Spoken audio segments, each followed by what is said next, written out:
नमस्कार, कल्पना voice channel में आप सभी का स्वागत है। आज की हमारी कहानी है पैसा। रानी की चचेरी बहन साक्षी उसके एक कमरे के घर के बाहर खड़ी आवाज लगा रही थी। किस कोने में घुसी है? इतना बड़ा तो तेरा घर भी नहीं है कि कहीं खो जाए। कब से आवाज लगा रही हूँ। रानी अचानक अपने कम घर में उसे देखकर थोड़ी हैरान हो गई। अरे दीदी, आप और यहाँ सब ठीक तो है ना? साक्षी का उसके घर आना कोई मामूली बात तो नहीं थी। दोनों के रहन सहन में जमीन आसमान का फर्क जो था। हाँ हाँ, सब ठीक है। मैं तो इस तरह आई थी तो सोचा कि तुझसे मिलती चलूं। तो कभी हमारे गरीब खाने में पैर रखती नहीं। रानी के साधारण से घर का मुआयना करती साक्षी व्यंग से टेढ़ी मुस्कान के साथ बोली। अपनी बहन की इस मुस्कान और उसकी चारों तरफ घूमती नजर का मतलब अच्छी तरह समझ रही थी। साक्षी खाते पीते घर की इकलौती बहू थी जहां पैसा पानी की तरह बहाया जाता था। रानी और साक्षी दोनों का मायका निम्न मध्यम वर्गीय था, जहां पैसों की बहुत रेल पेल तो नहीं, पर 2 जून की रोटी का जुगाड़ आराम से होता था। साक्षी के साथ उसके पति का ये दूसरा ब्याह था। उनकी पहली पत्नी कैंसर की मरीज होकर शादी के 3 साल के अंदर ही भगवान को प्यारी हो गई थी। उसी दिन से उन्हें धन संपत्ति से कुछ विरक्ति सी हो गई थी कि जो पैसा उनकी जान से प्यारी पत्नी को उनसे छीनने से ना बचा सका, उसका होना ना होना क्या मायने रखता है। साक्षी के सपने बचपन से ही बड़े घर के थे, जो युवावस्था तक आते आते जिद में बदल गए। उसे पता था कि उसके माता पिता को उसके लिए बड़ा घर नहीं मिल सकता। इसलिए जब दूर के किसी रिश्तेदार ने साक्षी के लिए ये रिश्ता सुझाया तो साक्षी ने तुरंत अपने माता पिता से इस रिश्ते के लिए हाँ कह दिया। दूसरी ओर रानी घर की आर्थिक स्थिति बहुत अच्छी नहीं थी। उसने भाई के साथ काम करने वाले सार्थक के साथ प्रेम विवाह किया था, जिसमें उसके माता पिता की रजामंदी भी शामिल थी, जो जानते थे कि लड़का अच्छा और मेहनती है। छोटी सी नौकरी और ज्यादा तनख्वाह न होने के बावजूद रानी के माता पिता ने इस विवाह के लिए सहमति दे दी थी, क्योंकि उनका स्वयं का आर्थिक स्तर कोई बहुत ऊंचा नहीं था और वो समझते थे कि उनकी बेटी अपने भावी जीवन में भली प्रकार से सामंजस्य कर लेगी। परिवार के नाम पर सार्थक और उसकी बड़ी बहन विवाहिता थी और अपनी गृहस्थी में व्यस्त थी। जब तक सार्थक अकेला था तब तक तो हफ्ते 10 दिन में मायके आती थी, लेकिन उसके रानी से ब्याह के बाद वो भी निश्चिंत हो गई थी। अब भाई का घर भी बस गया। गाहे बगाहे आती भी तो बड़ी ननद का प्यार बरसाने के लिए, ना कि नुक्ताचीनी करने के लिए। हालात ने दोनों भाई बहनों को इतना परिपक्व तो कर ही दिया था कि उन्हें रिश्तों की कद्र थी। उनके जैसा रानी जब उनके छोटे से परिवार में जुड़ गई तो प्यार और अपनापन खुलकर बरसने लगा था। घर बेशक छोटा था, एक कमरे के साथ रसोई जहां एक समय में केवल एक व्यक्ति ही खड़ा हो सकता था, लेकिन फिर भी रानी का चेहरा शादी के बाद चमक उठा था। पानी तो पिला रानी, बड़ी गर्मी है। अपने आप को साड़ी के पल्लू से हवा करती साक्षी बोली। इस पर रानी ने छत का पंखा तेज कर दिया। पंखे की तेज हवा से कपड़े के वो टुकड़े उड़ने लगे जिसने रानी पायदान सिल रही थी। पास की ही एक फैक्ट्री में रानी पुराने कपड़ों से पायदान बनाकर बेचती थी।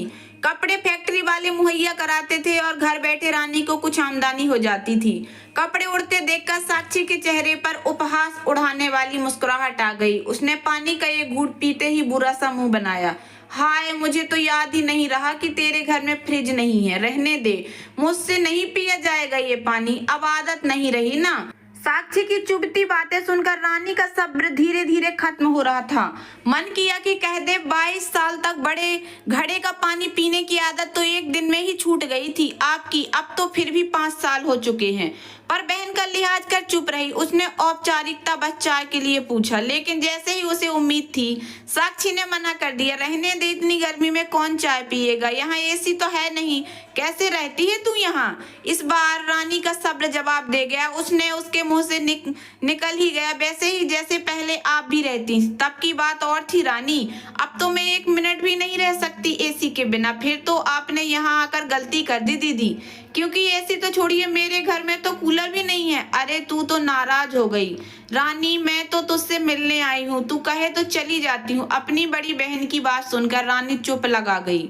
पर अब वो मन ही मन सोच रही थी कि हो सकता है जल्दी यहाँ से चली जाए, वरना कहीं सार्थक के सामने कुछ कहेगी तो वो बर्दाश्त नहीं कर पाएगा।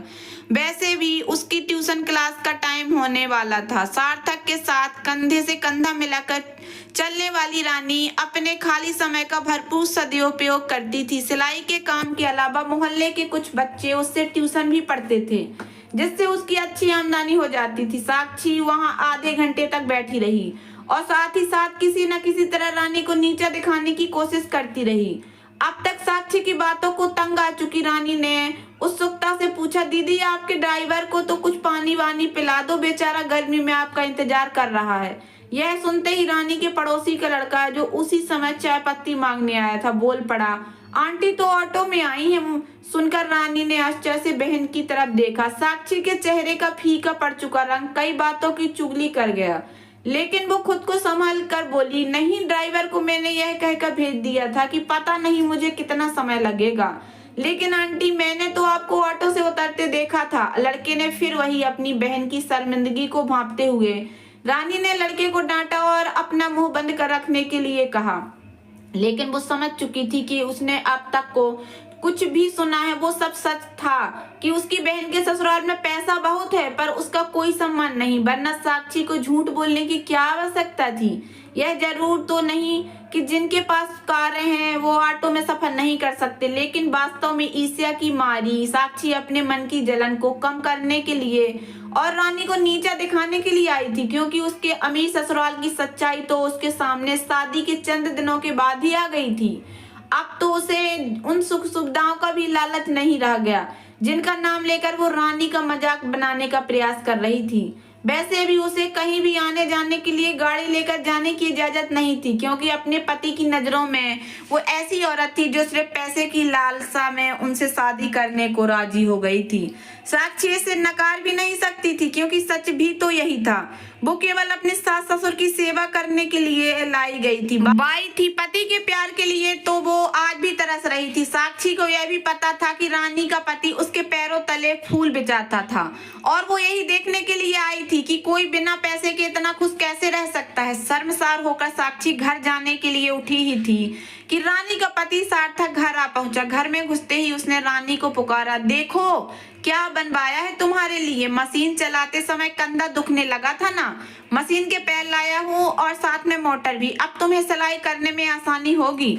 बतलाते हुए सार्थक ने साक्षी को देखा तो झेप गया।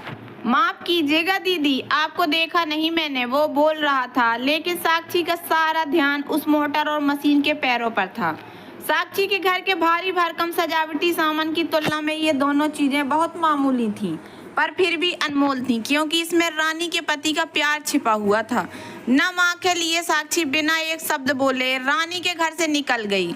बहन के दर्द को महसूस करती रानी दयनीय दृष्टि से साक्षी को जाते हुए देख रही थी। कोई कुछ नहीं बोला था, पर फिर भी हर कोई यह समझ गया था कि खुशी को पैसे से नहीं खरीदा जा सकता। ये तो पति पत्नी का आपसी प्यार और सम्मान है जो दिलों में खुशी की रोशनी फैलाता है।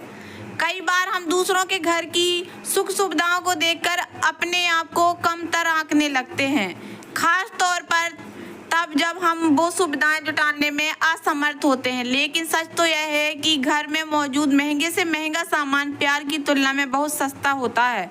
आपस में प्रेम और विश्वास हो तो व्यक्ति तंगी में भी गुजारा कर लेता है, लेकिन सोने चांदी के सिक्के भी हों पर परिवार में प्रेम नहीं, परवाह नहीं तो जीना मुश्किल हो जाता है। मैं ये नहीं कहती कि पैसों की सुख सुविधाओं की आवश्यकता नहीं होती, जरूर होती है, पर पहली आवश्यकता प्यार और सम्मान की होती है। सुख सुविधाएं तो इंसान अपनी हिम्मत के बल पर जुटा ही सकता है। तो दोस्तों, कैसी लगी आप लोगों को मेरी ये छोटी सी कहानी? अगर कहानी पसंद आई हो तो प्लीज़ मेरे वीडियो को लाइक कर देना, चैनल पर नए आए हो तो प्लीज़ सब्सक्राइब कर लेना और ज़्यादा से ज़्यादा शेयर करना। धन्यवाद दोस्तों।